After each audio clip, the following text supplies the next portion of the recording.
Merci, Monsieur le Président, chers collègues. Pas d'opposition à ce retrait de l'établissement public. C'était annoncé après un engagement important de la région Bretagne, vous l'avez rappelé, plus de 30 millions d'investissements et de fonctionnement depuis l'engagement de la région Bretagne aux côtés de la région Normandie pour redonner au Mont-Saint-Michel un caractère plus naturel. Retrait, donc, c'est le respect de la parole donnée, et je crois que c'est important en politique. Pas d'opposition, mais vigilance tout de même, car ce retrait de l'établissement ne doit pas nous faire relâcher dans nos engagements sur la valorisation touristique.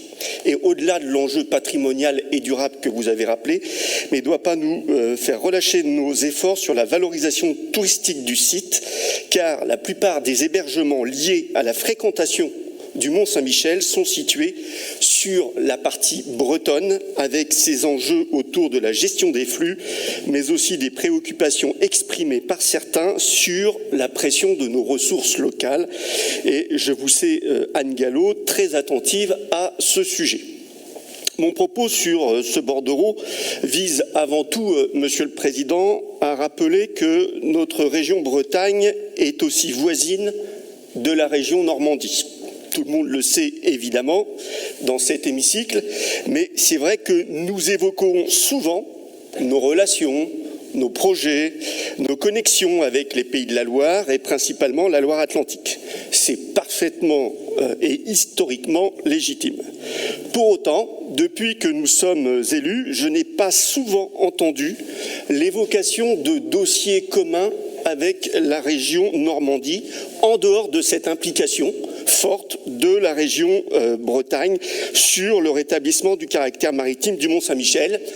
Pour être tout à fait honnête, on pourrait peut-être ajouter un dossier dans le cadre du Brexit où il y avait eu une action conjointe menée avec la région Normandie et la région Hauts-de-France sur la question des quotas. Et pourtant, nous partageons beaucoup de choses avec nos amis normands. Une mer commune et une baie commune, des similitudes fortes en matière agricole, notamment sur l'élevage, des savoir-faire communs et la question qui sera abordée dans le cadre des vœux sur les normes de commercialisation du cidre, à mon avis, pourrait être aussi bien prise, si ce n'est déjà le cas, en région Normandie. Et puis également la question des liaisons entre nos deux régions au moment où nous traitons du CPER mobilité. La réalisation de l'A84 a été un apport important, mais ne suffit pas à régler toutes les attentes, notamment en matière de transport du quotidien. Je pourrais multiplier les exemples.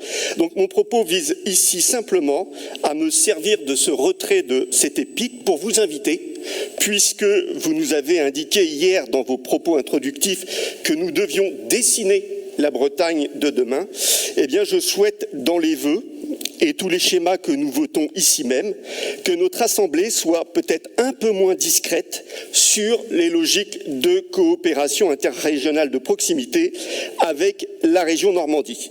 J'ai souvenir qu'un rapport du Césaire avait été pris il y a quelques années sur les dynamiques de coopération interrégionale Bretagne-Pays de la Loire. Ça pourrait être très bien un sujet d'étude de la même façon avec la région Normandie. C'est un vrai sujet d'aménagement du territoire du nord-est de la Bretagne, car si l'identité territoriale est un facteur de mobilisation pour faire projet, ce sont de plus en plus les projets qui font les territoires caractérisés par la mobilité et les réseaux. Merci.